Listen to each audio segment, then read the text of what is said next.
Hello viewers, वनी class में आपका स्वागत है। आज से हम हिंदी के 1000 प्रश्नों की श्रृंखला शुरुआत कर रहे हैं। आइए शुरुआत करते हैं हिंदी साहित्य के प्रश्नों का सीरीज। पहला प्रश्न है, उर्दू शब्द मूलतः किस भाषा का है? ऑप्शन है, पहला प्रश्न है, उर्दू शब्द मूलतः किस भाषा का है? ऑप्शन है अरबी, फारसी, तुर्की और पश्तो। इसका सही आंसर है तुर्की। हम नेक्स्ट प्रश्न देखते हैं। पहला कथन दिया हुआ है, यद्यपि मैं खुद उर्दू का बड़ा भारी पक्षपाती हूँ, लेकिन मेरे विचार में हिंदी को भी भाषा या बोली कहना उचित नहीं है। दूसरा कथन है कि प्रस्तुत कथन राजा लक्ष्मण सिंह का है। आइए देखते हैं इसका सही आंसर क्या होगा। इसमें कथन एक सही है, लेकिन कथन दो गलत है। उपयुक्त कथन राजा लक्ष्मण सिंह का नहीं है, उपयुक्त कथन गारसा द तासी ने कहा था।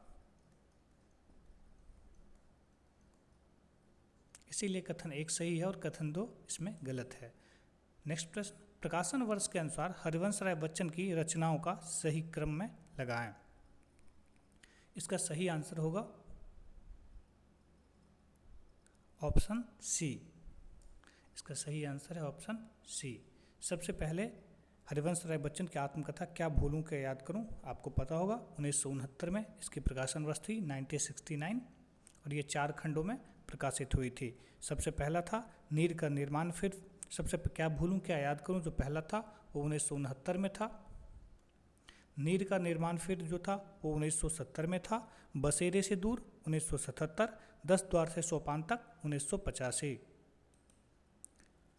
नेक्स्ट क्वेश्चन, वेदना को लेकर इन्होंने हृदय की ऐसी अनुभूतियां सामने रखी है जो लोकोत्तर है।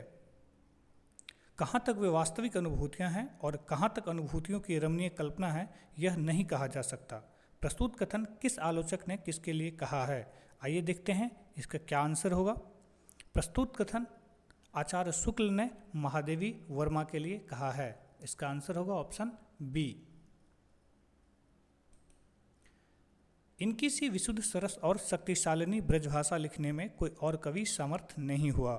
विशुद्धता के साथ प्रौढ़ता और माधुर्य भी अपूर्व है। आचार्य रामचंद्र शुक्ल ने प्रस्तुत कथन किस रीतिकालीन कवि के लिए कहा है? ऑप्शन आपके सामने है, मतीराम, पद्माकर, भूषण और घनानंद। इसका सही आंसर है ऑप्शन डी, घनानंद। किस आलोचक ने कहा है, कबीर की भाषा का निर्णय करना टेढ़ी खीर है क्योंकि वह खिचड़ी है। खरी बोली पंजाबी, राजस्थानी, अरबी, फारसी आदि अनेक भाषाओं का पुट भी उनकी उक्तियों पर चढ़ा हुआ है। ऑप्शन है आचार्य शुक्ल, बाबू श्याम सुंदर दास, आचार्य हजारी प्रसाद द्विवेदी और डॉक्टर रामकुमार वर्मा। इसका आंसर ऑप्शन बी, बाबू श्याम सुंदर दास। निम्नलिखित काव्य संग्रहों को संबंधित कवि के साथ सुमेलित कीजिए। देखिए, एक तरफ आपके काव्य संग्रह दिए हुए हैं, अंतर्जगत, युगदीप, चित्ररेखा और नई दिशा, और एक तरफ लेखक के नाम दिए हुए हैं, कवियों के नाम आरसी प्रसाद सिंह, रामकुमार वर्मा, उदय शंकर भट्ट और लक्ष्मी नारायण मिश्र। आइए देखते हैं कि उन्होंने क्या लिखा था और इसका सही आंसर क्या होना चाहिए। देखिए, आरसी प्रसाद सिंह ने लिखा हुआ था नई दिशाएं। ये तो हमें पता है कि आरसी प्रसाद सिंह ने लिखा था नई दिशाएं। इसका आंसर हो जाएगा 4 नंबर ऑप्शन, ऑप्शन डी। नई दिशाएं किसका था? आरसी प्रसाद सिंह की थी। युगदीप किसका था? उदय शंकर भट्ट की थी। रामकुमार वर्मा ने रूपरसी, चित्ररेखा और निषिद्ध लिखा हुआ। तो इस प्रकार से जो चित्ररेखा वो रामकुमार वर्मा का हो जाएगा और अंतर्जगत जो है वो किसका? लक्ष्मी नारायण लाल का हो जाएगा, लक्ष्मी नारायण मिश्र का। नेक्स्ट क्वेश्चन, कवि और उनके कृतियों को देखिए, एक तरफ आपके कवि के नाम है और एक तरफ उनकी रचना है। आइए देखते हैं उपयुक्त प्रश्नों का कौन सा ऑप्शन आंसर होगा।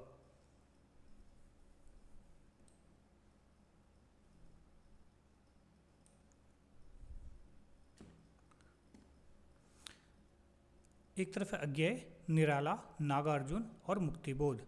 एक तरफ है जागो फिर एक बार, चांद का मुँह टेढ़ा, बावरा अहेरी और प्रेत का बयान। हम सब जानते हैं कि चांद का मुँह टेढ़ा मुक्तिबोध ने लिखा था। जागो फिर एक बार निराला की पंक्ति है। प्रेत का बयान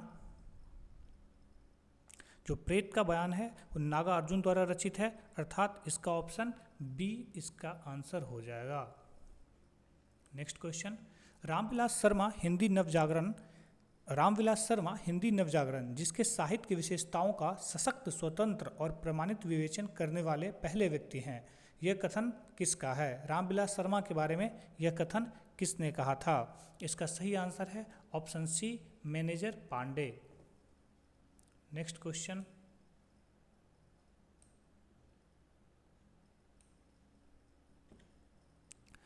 जितने श्रम और जितनी सावधानी से यह संपादित हुआ है, आज तक हिंदी का कोई और ग्रंथ नहीं हुआ।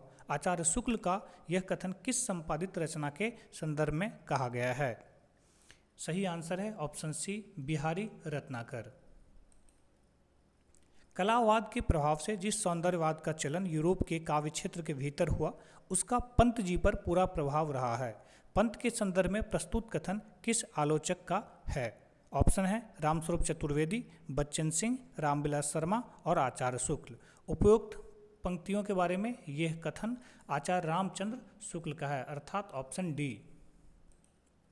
निम्नलिखित में से कौन सा काव्य मिथकीय चेतना से युक्त है? ऑप्शन है आत्मजय, संसद से सड़क तक, भिक्षुक और मोचीराम। सही आंसर है ऑप्शन ए, आत्मजय। मिथक का अर्थ है ऐसी पुराण कथा या पुरा कथा जिसका संबंध अति प्राकृतिक घटनाओं और पात्रों से हो। यह कल्पना प्रधान कथा के रूप में होता है जिसकी प्रतीति सत्य के रूप में होती है। अंधा युग, आत्मजय, संशय की एक रात आदि काव्य मिथकीय चेतना से युक्त है। आत्मजय कुंवर नारायण के द्वारा लिखा गया था। डॉक्टर रामविलास शर्मा ने राम की शक्ति पूजा में किन दो कविताओं का सार तत्व माना है? ऑप्शन है जागो फिर एक बार वो बादल राग, तुलसीदास वो सरोज स्मृति वो जूही की कली, तुलसीदास वो कुकुरमुत्ता। सही आंसर है ऑप्शन डी, तुलसीदास वो कुकुरमुत्ता। निम्नलिखित आलोचनात्मक कृतियों का संबंध आलोचकों के साथ सुमेलित कीजिए। हिंदी उपन्यास एक अंतरयात्रा, भारतीय काव्यशास्त्र की भूमिका, युग संधियों पर और शुद्ध कविता की खोज। सही आंसर है ऑप्शन ए,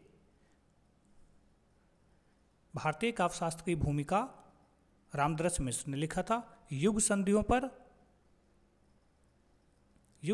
डॉक्टर नगेंद्र ने लिखा हुआ था। शुद्ध कविता की खोज रामधारी सिंह दिनकर के द्वारा लिखा गया था। और हिंदी उपन्यास एक अंतरयात्रा, एक सेकंड शायद मिस्टेक, देखिए हिंदी उपन्यास एक अंतरयात्रा रामदरस मिश्र के द्वारा था। डॉक्टर नगेंद्र ने आलोचना के क्षेत्र में उन्होंने डॉक्टर नगेंद्र का था, एक सेकंड यहाँ पे कुछ मिस्टेक कर रहा हूँ, शायद ऑप्शन में कुछ मिस्टेक है, एक सेकंड रुकिए। शुद्ध कविता की खोज दिनकर के द्वारा था, ये तो ठीक है। युग संधियों पर ये अज्ञेय के द्वारा लिखा गया है। भारतीय काव्यशास्त्र की जो भूमिका है वो नगेंद्र के द्वारा है और हिंदी उपन्यास एक अंतरयात्रा रामदरस मिश्र के द्वारा है, इसीलिए ऑप्शन ए इसका सही आंसर होगा। नेक्स्ट क्वेश्चन, इसमें फिर से मिलान करने के लिए कह रहा है, देखिए चेतना के बिंब के बारे में पूछ रहा है, चेतना का बिंब किसका होगा? तो चेतना का बिंब जो है क्या, ये संस्मरण है। अरे यायावर रहेगा याद, ये यात्रा साहित्य है। प्रेमचंद घर में जीवनी है और मेरी जीवन यात्रा आत्मकथा है, अर्थात इसका आंसर हो जाएगा बी। नई कविता के प्रतिमान, उसके बाद है कविता के नए प्रतिमान, नए साहित्य नए प्रश्न और नए साहित्य का सौंदर्य शास्त्र। उपयुक्त का आंसर हो जाएगा डी, नए साहित्य का सौंदर्य शास्त्र नंद दुलारे। नए साहित्य का सौंदर्य शास्त्र जो दो है, इसका आंसर है डी होना चाहिए, क्योंकि नई कविता के प्रतिमान लक्ष्मीकांत वर्मा, कविता के नए प्रतिमान नामवर सिंह, नए साहित्य नए प्रश्न नंद दुलारे बाजपेयी और नए साहित्य का सौंदर्य शास्त्र गजानन मानव मुक्तिबोध। इसका आंसर हो जाएगा डी। मुर्दैया आत्मकथा कितने भागों में विभाजित है? सही उत्तर है 7, ऑप्शन डी।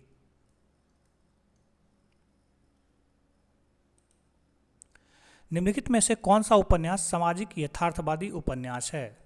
निम्नलिखित में से कौन सा उपन्यास सामाजिक आर्थिक सामाजिक यथार्थवादी उपन्यास है? ऑप्शन है मैलांचल, मानस का हंस, तमस और धरती धन्ना अपना। सही उत्तर है ऑप्शन बी 2 और 3, मानस का हंस और तमस। नेक्स्ट, राजकीय, शासकीय अथवा कार्यालयी भाषा के तौर पर हिंदी का प्रयोग कुल कितने राज्यों अथवा केंद्र शासित में किया जाता है? ऑप्शन है 11, 10, 9 और 13। सही उत्तर है 10, ऑप्शन बी। निम्नलिखित को सुसंगत कीजिए। कुछ कही कुछ अनकही, मुरमुर के देखता हूँ, अपने अपने पिंजरे और कस्तूरी कुंडल बसे। कस्तूरी कुंडल बसे मैत्री पुष्पा का, अपने अपने पिंजरे मोहनदास नैमिषारण्य का, मुरमुर के देखता हूँ राजेंद्र यादव का, कुछ कही और कुछ अनकही। कुछ कही और कुछ अनकही जो हो जाएगा वो आपका हो जाएगा शीला झुनझुनवाला का। इस प्रकार इसका उत्तर हो जाएगा ऑप्शन बी। नेक्स्ट, यहाँ कोई धन और पद नहीं देखता, इस्लाम की निगाह में सब बराबर है। कितना सुंदर संचालन है, कितनी सुंदर व्यवस्था है। लाखों सिर एक साथ सजदे में झुक जाते हैं, फिर सब के सब एक साथ खड़े हो जाते हैं। प्रस्तुत कथन किस कहानी से है? सही उत्तर है ईदगाह, ऑप्शन सी। निम्न निर्दिष्ट बोलियों की विशेषताओं के संदर्भ में कौन सा कथन असत्य है?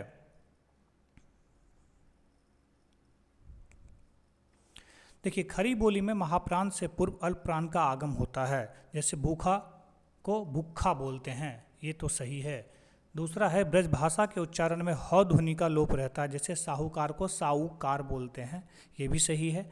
अवधि में स और श का उच्चारण मूल शुद्ध उच्चारण के रूप में होता है, ये सही नहीं है, क्योंकि अवधि में तीनों स का स्थान पर सिर्फ स का यूज होता है। तालव स, मूर्धांश स और दंत स, तीनों स का स्थान पर सिर्फ दंत स का ही प्रयोग होता है। ये वाला जो स है सिर्फ इसी का प्रयोग होता है, इसीलिए ऑप्शन सी सही आंसर होगा। असत्य चुनने के लिए कह रहा था तो ऑप्शन सी इसमें असत्य है।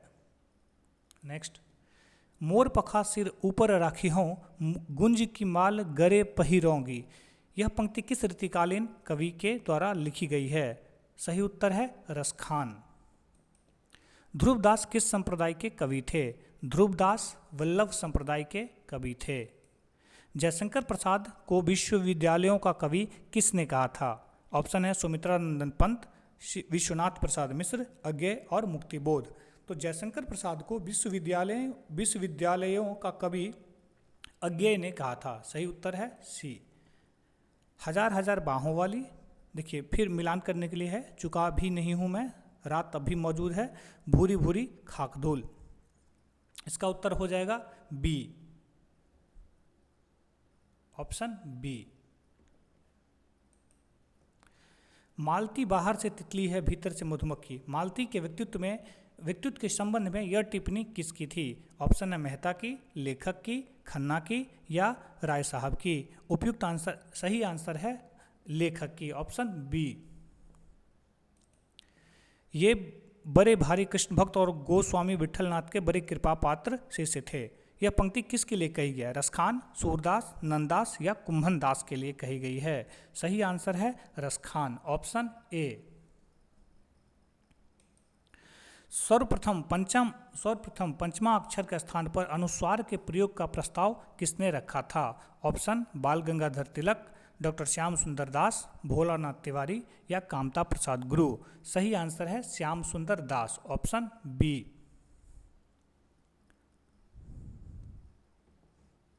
नेक्स्ट, पहला कथन है इंद्रनाथ मदान की आलोचकीय दृष्टि में किसी भी तरह का पूर्वाग्रह या फिर किसी भी तरह के वादों का अभाव दिखाई देता है।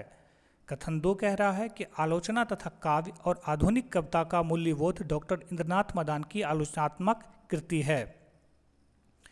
इसमें कह रहा है कि कौन सा कथन सही होगा? दोनों सही है, दोनों गलत है, पहला सही है दूसरा गलत है, या दूसरा सही है पहला गलत है। सही आंसर है बी, कथन 1 सही है और कथन 2 गलत है।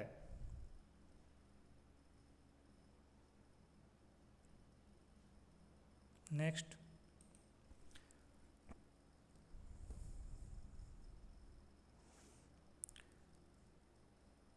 निम्नलिखित को सुसंगत कीजिए।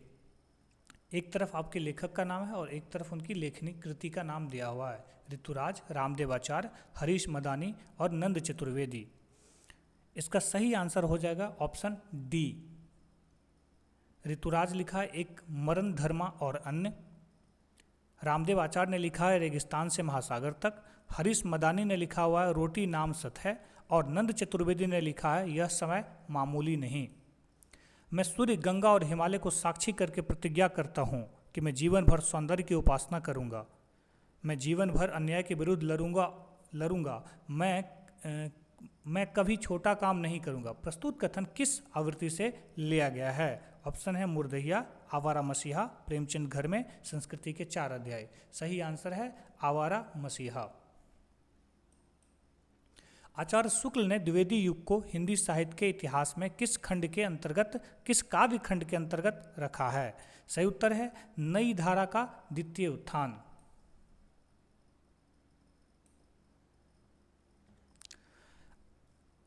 नेक्स्ट, आचार्य रामचंद्र शुक्ल ने कवि गंग की किस रचना को खरी बोली हिंदी गद्य के अंतर्गत रखा है? सही उत्तर है चंद छंद वर्णन की महिमा। सन 1914 में सरस्वती पत्रिका में प्रकाशित प्रसिद्ध कविता अछूत की शिकायत किसने लिखी थी? ऑप्शन है हीरा डोम, सावित्री फुले, कंवल भारती या रेणुका सागर। सही उत्तर है ऑप्शन ए हीरा डोम। हिंदी को संघ की राजभाषा बनाने का प्रस्ताव संसद में किसने रखा था? ऑप्शन है बीजी खेर यानी बाल गंगाधर खेर, राजगोपालाचारी, श्री गोपाल स्वामी अयंगर या पंडित जवाहरलाल नेहरू। सही उत्तर है श्री गोपाल स्वामी अयंगर, ऑप्शन सी। आत्म अनुभव एवं आत्म अभिव्यक्ति को काव्य के लिए आवश्यक माना गया है। प्रस्तुत कथन किस आलोचक का है? ऑप्शन है नंदुलारे वाजपेयी, आचार्य शुक्ल, डॉक्टर नगेंद्र या रामविलास शर्मा। सही उत्तर है ऑप्शन ए नंदुलारे वाजपेयी। नेक्स्ट, कथन 1, मिथिलेश्वर के युद्ध स्थल उपन्यास में अंधविश्वास ग्रस्त ग्रामीण जीवन का चित्रण हुआ है। कथन 2, माटी कहे कुम्हार से उपन्यास में स्त्री समाज की त्रासदी का अंकन किया गया है। इसमें कौन सा सही है और कौन सा गलत है? देखिए, जो मिथिलेश्वर का उपन्यास युद्ध स्थल है, इसमें अंधविश्वास ग्रस्त ग्रामीण जीवन का चित्रण हुआ है, ये सही है। लेकिन माटी कहे कुम्हार से में स्त्री समाज की त्रासदी का अंकन नहीं किया गया, इसमें दलित त्रासदी का अंकन किया गया है। इसीलिए कथन 2 गलत है और कथन 1 सही होगा। नेक्स्ट, इसमें सगुणोपासना का निरूपण बड़े ही मार्मिक ढंग से हृदय की अनुभूति के आधार पर तर्क पद्धति पर नहीं किया है। सूरदास के भ्रमर गीत के संदर्भ में यह कथन किसका है? ऑप्शन आपके सामने स्क्रीन पे दिख रहा है। नंदुलारे वाजपेयी, हजारी प्रसाद द्विवेदी, रामचंद्र शुक्ल और ब्रजेश्वर शर्मा। सही उत्तर है रामचंद्र शुक्ल। कथन 1 कह रहा है कि विशंभरनाथ शर्मा कौशिक द्वारा रचित सर्वाधिक प्रसिद्ध कहानी ताई पर शरत चंद्र की बंगला कहानी बिंदुर छेले का प्रभाव मिलता है। कथन 2, विशंभरनाथ शर्मा कौशिक ने प्रेमचंद के तरह ही आसपास की जिंदगी से कहानी के विषय लिए हैं और पारिवारिक समस्या, बाल विवाह पर दहेज प्रथा आदि को अंकन किए हैं। इसमें कह रहा है कौन से कथन सही हैं? इसमें कथन 1 और कथन 2 दोनों ही सही हैं। जामे रस कछु होत हैं, पढ़त ताही सब कोई, बात अनूठी चाहिए, भाषा को होई। प्रस्तुत पंक्ति किसकी है? तो हम सब जानते हैं कि प्रस्तुत पंक्ति भारतेंदु हरिश्चंद्र के द्वारा लिखित है। मर्द बन यूं मत हार, मान मजबूत इरादे की, मोहब्बत की मंजिल पर ले जा सकते हैं। मर्द बन यूं मत हार, मन मजबूत इरादे की, मोहब्बत की मंजिल पर ले जा सकते हैं। दुनिया की सबसे अनमोल रत्न कहानी में अवतरित यह कथन किसके द्वारा कहा गया था? दुनिया के सबसे अनमोल रत्न में यह कथन बुजुर्ग के द्वारा कहा गया था। यह कहानी 1908 में जमाना पत्रिका में प्रकाशित हुई थी। याद रखें, ये 1908 में जमाना पत्रिका में प्रकाशित हुई थी।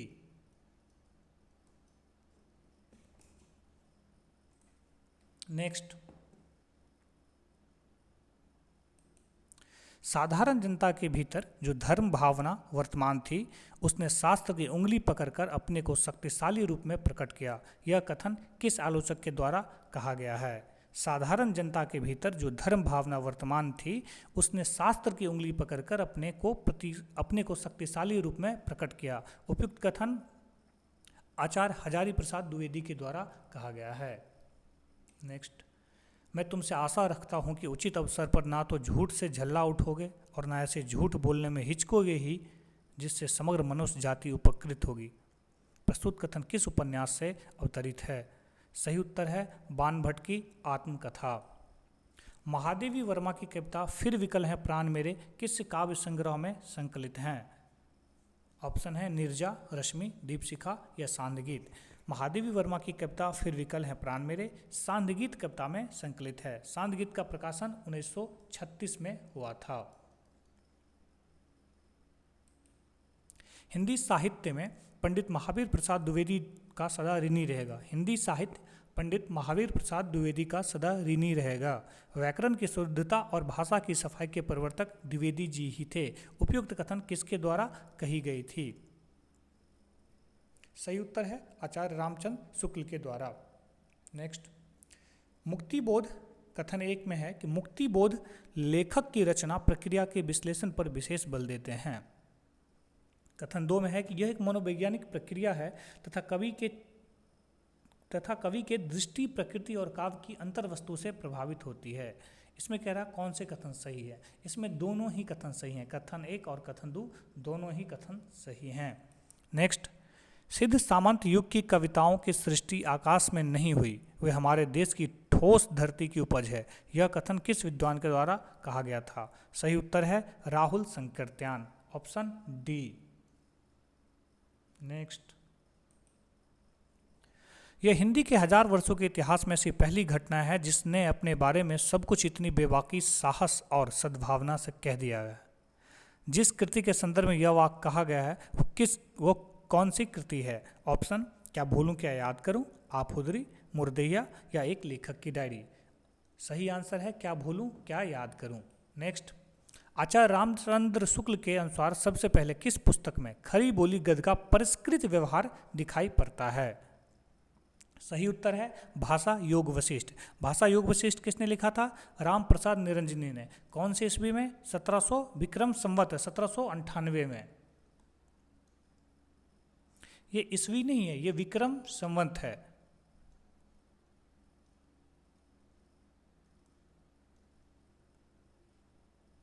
नेक्स्ट, भारतीय संविधान के अनुच्छेद में एक राज्य और दूसरे राज्य के बीच अथवा राज्य और संघ के बीच संचार के लिए राजभाषा का प्रावधान किया गया। ये किस अनुच्छेद के तहत किया गया है? सही उत्तर है अनुच्छेद 346 भाग 17 में। नेक्स्ट, आचार्य दंडी ने प्राकृत के किस भेद को भूत भाषा कहा था? सही आंसर है चूलिका पैसाची। नेक्स्ट, निम्नलिखित रचनाओं को सही लेखकों के साथ सुमेलित कीजिए। कह रहा है कि आधुनिकता और हिंदी साहित्य, साहित्य और इतिहास दृष्टि, पाश्चात्य काव्यशास्त्र सिद्धांत और वाद, हिंदी आलोचना के बीज शब्द।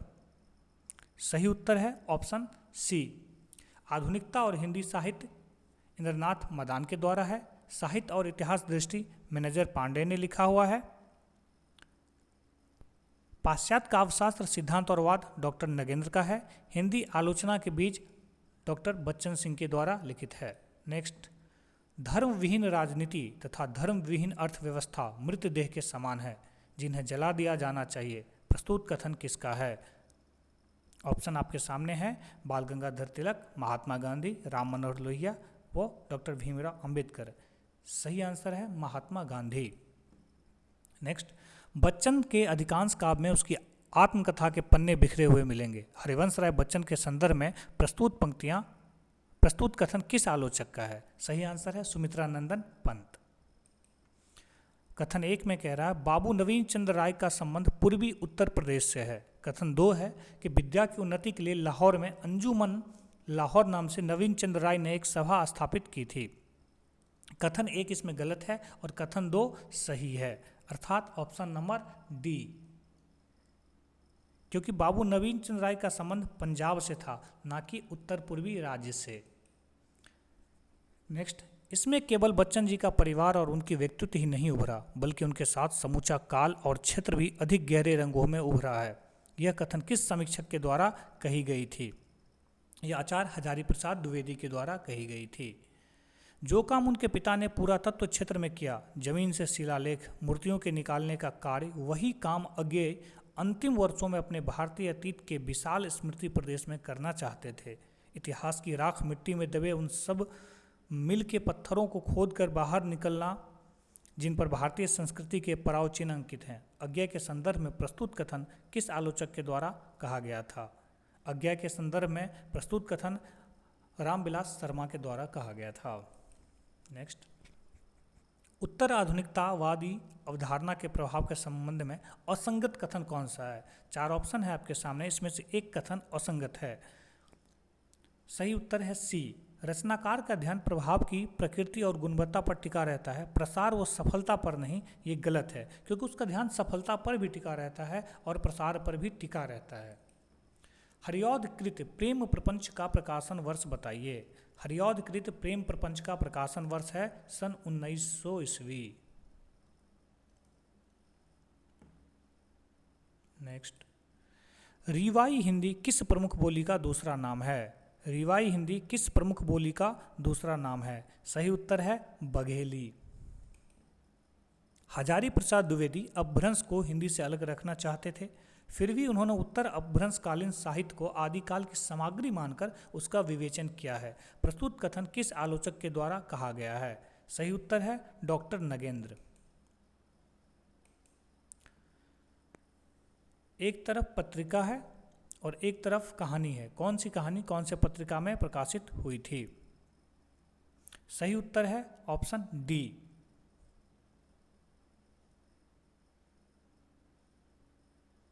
अर्थात विशाल भारत में अपना अपना भाग छपा था, अपना अपना भाग विशाल भारत में छपा था। जो कल्पना पत्रिका में छपा था, कल्पना में था कोसी का घटवार, कल्पना पत्रिका में था। सिक्का बदल गया प्रतीक पत्रिका में था, और परिंदे जो थी वो हंस में छपी थी। नेक्स्ट, कविता मस्तिष्क की नहीं हृदय की राह है। प्रस्तुत कथन किस विद्वान का है? कविता हृदय की नहीं, मस्तिष्क की नहीं, हृदय की राह है। प्रस्तुत कथन किस विद्वान के द्वारा कहा गया था? सही उत्तर है रामधारी सिंह दिनकर। इस पुस्तक की भाषा को कवि ने स्वयं अवहट कहा था। इसमें बीच बीच में मैथिली भाषा के प्रयोग आ गए हैं। भाषा के अध्ययन की दृष्टि से इस पुस्तक का महत्व ही है। आचार्य हजारी प्रसाद द्विवेदी का यह कथन किसके बारे में था? कौन से पुस्तक के बारे में कही गई थी? सही उत्तर है कीर्ति लता के बारे में ये बात कही गई थी। कीर्ति लता के रचनाकार कौन थे? विद्यापति। वीर पंचरत्न और वीर छत्रानी किसकी रचना है? सही उत्तर है लाला भगवान दिन। सैद्धांतिक आलोचना ग्रंथों का सही क्रम कौन सा होगा? देखिए, इसका आंसर हो जाएगा ऑप्शन नंबर डी। सबसे पहले आएगा जीवन के तत्व और काव्य सिद्धांत, उसके बाद आएंगे काव्य दर्पण, फिर आएंगे काव्य विमर्श, फिर हिंदी काव्य शास्त्र का इतिहास। किस रीतिकालीन कवि की भाषा में ओज की मात्रा तो पूरी है, पर वह अधिकार अव्यवस्थित है, व्याकरण का उल्लंघन कर आया है और वाक्य रचना भी कहीं कहीं पे गड़बड़ है? किस कवि के बारे में कहा गया है? ये कथन भूषण के बारे में कहा गया है। किन हिंदी निबंध लेखकों की तुलना अंग्रेजी गद्यकारों में एडिसन और स्टील से की जाती है? सही उत्तर है प्रताप नारायण मिश्र और बालकृष्ण भट्ट, ऑप्शन सी। नई कविता परंपरा का तिरस्कार है और नई कहानी परंपरा का विस्तार, यह कथन किसके द्वारा कही गई थी? प्रस्तुत कथन राजेंद्र यादव के द्वारा कही गई थी। जिसको तुम त्याग तपस्या बलिदान समझती हो वह एक भी नहीं है, यह तो हम तुम दोनों को अपने पापों का प्रायश्चित करना मात्र है। प्रस्तुत कथन किस रचना से लिया गया है? प्रेमचंद घर में। सही उत्तर है प्रेमचंद घर में। शिवरानी देवी ने लिखी थी कब? 1944 में। याद रहे, ये 1944 में लिखा गया था और ये 88 खंडों में विभक्त है। शायद यहाँ पे खंड या दृश्य ऐसा ही कुछ है, एक बार उन्हें मैं देख लूँगा अगले क्लास में, लेकिन 88 तो है। अंधेरे में कविता की अंतिम पंक्तियाँ उस अस्मिता या आइडेंटिटी की खोज की ओर संकेत करती है जो आधुनिक मानव की सबसे ज्वलन समस्या है। निसंदेह इस कविता का मूल कथ्य है अस्मिता की खोज। अंधेरे में कविता के विषय में यह कथन किसके द्वारा कही गई थी? प्रस्तुत कथन नामवर सिंह के द्वारा कही गई थी। निम्नलिखित में से किस कृति को व्यास सम्मान दिया गया है? सही उत्तर है एक कहानी यह भी। यह मनु भंडारी की आत्मकथा है जिसका प्रकाशन वर्ष हुआ था 2008 में। नेक्स्ट,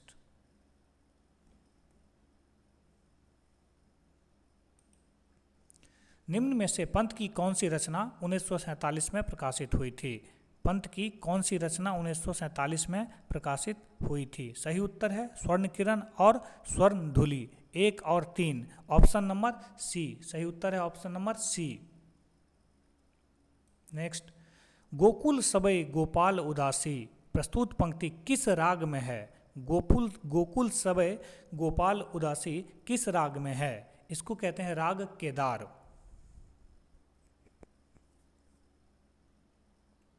ऑप्शन डी राग केदार। पहला कथन है कि भारतेंदु हरिश्चंद्र ने पहली बार हिंदी के मौलिक रंगमंच की स्थापना का प्रयास किया था। दूसरा है कि रत्नावली और विद्यासुंदर भारतेंदु हरिश्चंद्र के मौलिक नाटक हैं। कौन सी पंक्ति सही है? इसमें कथन 1 तो सही है, कथन 2 गलत हो जाएगा क्योंकि रत्नावली और विद्यासुंदर उनके अनुदित नाटक में आएंगे, मौलिक नाटक में नहीं आएंगे। मूल ग्रंथों को उनके अनुवादकों के साथ सुमेलित कीजिए। लव्स फॉर द हेयर, दूसरा है ला मिजरेबल, तीसरा है अक्ल टम्स केविन, चौथा है द एब्ड। आइए देखते हैं इसका सही आंसर क्या होगा। इसका सही आंसर होगा option number A. Loves for the air जो है वो रंग महल, ला मिजरेबल जो है वो आपका अभागे का भाग्य हो गया, और अकल टम केविन जो है वो टॉम काका कुतिया हो गया, और द एवर्ड जो है वो रानी मेरी। इसीलिए ऑप्शन 1।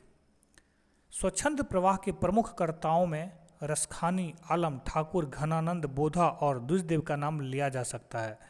इन सब में श्रेष्ठ तो घनानंद ही प्रतीत होते हैं। यह कथन किस आलोचक के द्वारा कहा गया था? घनानंद के संदर्भ में प्रस्तुत कथन विश्वनाथ प्रसाद मिश्र के द्वारा कही गई थी। नेक्स्ट, इनमें से डॉक्टर रामविलास शर्मा की कृति का नाम कौन सा है? ऑप्शन डी भारतीय सौंदर्य शास्त्र और तुलसीदास। परमात्मा की छाया आत्मा में, आत्मा की छाया परमात्मा में पड़ने लगती है, तभी छायावाद की सृष्टि होती है। यह कथन किसके द्वारा कहा गया है? प्रस्तुत कथन राम कुमार वर्मा के द्वारा कहा गया है। जन्म काल के अनुसार कह रहा है इन कवियों के प्रकाशन वर्ष का क्रम क्या है? आइए देखते हैं। सबसे पहला जो इसमें क्रम आएगा वो कौन सा होगा? सबसे पहले आएंगे अज्ञेय। सबसे पहले कौन आएंगे? अज्ञेय। उसके बाद कौन आएंगे? अज्ञेय के बाद आ जाएंगे, सबसे पहले आएंगे अज्ञेय। एक सेकंड इसको क्लियर करते हैं।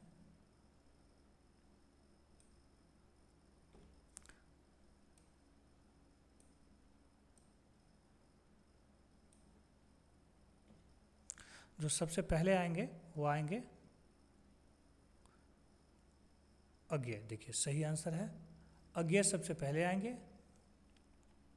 Option B. नेक्स्ट, यह देश धीरे धीरे इतना बड़ा कि 13वीं शताब्दी तक आते आते अपभ्रंश के सहारे ही पूर्व और पश्चिम के देशों में अपने अपने बोलियों का स्वतंत्र रूप प्रकट कर दिया। प्रस्तुत कथन किस विद्वान का है? प्रस्तुत कथन डॉक्टर नामवर सिंह के द्वारा कहा गया था। विचारों की तेजस्विता और कथन लालित का अपूर्व सामंजस्य उनके निबंधों में समाहित है, जैसे कबीर और रविंद्रनाथ दोनों एक जगह पर मिल गए हैं। प्रस्तुत कथन किस निबंधकार के संदर्भ में किस आलोचक ने कहा था? सही उत्तर है रामस्वरूप चतुर्वेदी ने आचार्य हजारी प्रसाद द्विवेदी के लिए कहे थे। नेक्स्ट, भाषा की लघुतम व्यवच्छेदक इकाई को क्या कहा जाता है? सही उत्तर है स्वनिम। राम की शक्ति पूजा में प्रयुक्त रवि हुआ अस्त पंक्ति की असंगत व्याख्या क्या है? देखिए लक्ष्मण के मूर्छित होने का जो संकेत है ये असंगत है, बाकी जितने भी हैं वो सब संगत हैं। राजभाषा नियम 1976 जिसको संशोधित किया गया था 1987 में के तहत भाषाई आधार पर वर्गीकृत क ख ग वर्ग के राज्यों को क्रम से लगाइए। सबसे पहले ऑप्शन ए हिमाचल प्रदेश, फिर अंडमान निकोबार, फिर उड़ीसा। भावुकता का दौर भी एक खतरनाक रोग है। प्रस्तुत कथन किस उपन्यास से अवतरित है? भावुकता का दौर भी एक खतरनाक रोग है। प्रस्तुत कथन मैला आंचल से लिया गया है। मानक भाषा की अवधारणा से संबंधित नहीं है। पहला कह रहा है कि जिस भाषा रूप का इस्तेमाल पत्राचार, शिक्षा, सरकारी कामकाज एवं सामाजिक आदान प्रदान में समान स्तर पर होता है वह मानक भाषा कहलाती है। दूसरा कह रहा है कि यह भाषा का ये व्याकरण सम्मत परिनिष्ठ रूप होता है। तीसरा है कि एक बोली कभी भी मानक भाषा का स्वरूप ग्रहण करने में सक्षम नहीं हो सकती है। आइए विकल्प पे गौर करते हैं कौन कौन सही है। देखिए इसमें पहला और दूसरा तो सही है लेकिन तीसरा गलत है। ए और बी सही है, सी गलत है। एक बोली कभी भी कह रहा है कि मानक भाषा का स्वरूप ग्रहण करने में सक्षम नहीं हो सकती। ये इसलिए गलत है क्योंकि अगर एक बोली है जो किसी प्रांत में बोली जाती है और वहाँ से वो धीरे धीरे फैलती है और पूरे प्रदेश में बोली जाती है तो धीरे धीरे उसको भाषा का दर्जा मिल जाता है। क्योंकि संविधान के संशोधन में कई बोली जो धीरे धीरे भाषा के रूप में परिवर्तित हुआ था उसको भाषा का मानक दर्जा मिला था, इसीलिए सी गलत हो जाएगा। नेक्स्ट है निराला की अधिकांश कविताओं के पृष्ठभूमि में राष्ट्रीयता का रंग विराजमान मिलेगा। यह कथन किसके द्वारा कहा गया था? सही उत्तर है भागीरथ मिश्र के द्वारा कहा गया था। अब यहाँ से गद्यांश वाला क्वेश्चन है, इसको हम आगे वाले सेट में करेंगे। आगे के सीरीज में इसको कंटिन्यू रखेंगे। आप लोग जुड़े रहिए बन्नी क्लास पे। हम 1000 हिंदी के क्वेश्चनों का सीरीज लेकर के आए हैं और उम्मीद है कि एग्ज़ाम से पहले तक आपके लिए बहुत फ़ायदेमंद होगा। और इसमें से क्वेश्चन जो भी आपको आते हो तो अपना स्कोर चेक करें और जो क्वेश्चन नहीं आते हो उसको नोट डाउन करें और रिवीजन करें। ये आपके आने वाले एग्ज़ाम जून 2023 में जो नेट JRF के एग्ज़ाम है उसमें ये बहुत फ़ायदे करेंगे आपको। बने रहिए बन्नी क्लास पे। तब तक के लिए राधे राधे।